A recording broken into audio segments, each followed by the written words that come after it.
Muted.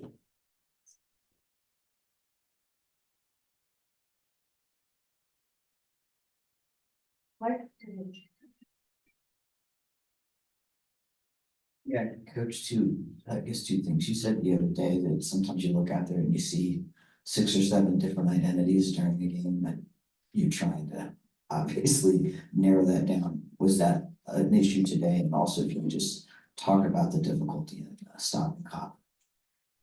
Yeah, well, my team is probably completely confused because I was pissed after the wins and I'm not that pissed right now. We haven't been playing well. So it's this false sense of being good. So hopefully it gets our attention on where it needs to be, which is the defensive end. 88 points is enough just to win a game. Giving up 98 and then continually letting Ka, now this is a couple of years in a row, she's given us buckets, but letting her get downhill to that right hand every time. I mean, at some point, we have to be able to make some adjustments out there, self-adjust. We didn't deserve to win the game. We didn't deserve to win the game, so give them credit. They came in, punched us in the mouth.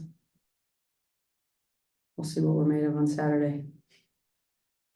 Terrell Emerson, Talk That Talk Media. Coach, kind of piggybacking off of that question, you obviously have a certain way that you like to play teams, but when a player comes in red hot off of the last performance, how much earlier are you willing to kind of abandon that original game plan and kind of shift it to the hot hand? I thought we could have switched it up maybe a little bit earlier, but again, it was allowing a player to get to their strengths.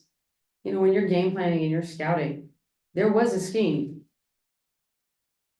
But we come out the first 2-3 possessions of the game and make mistakes on the defensive end. Like you just put yourself in a hole. We made a decent run there, you know, but you have to have everything go so perfect. You have to hit every shot. There's no margin for error. I mean, hell, DT misses 2 free throws. Like, how lucky are we? And we go back, we got some good looks. They didn't go in. You know, the offense, I already told them, I'll tell you all the same. I don't really care about the offense. I really don't. You play that defensive end, and then we'll talk about offense. No more questions? All right, thank you. What? Got one? Don't all jump at once. Okay, last question. Somebody raises their hand. Fuel Sports Network, sorry.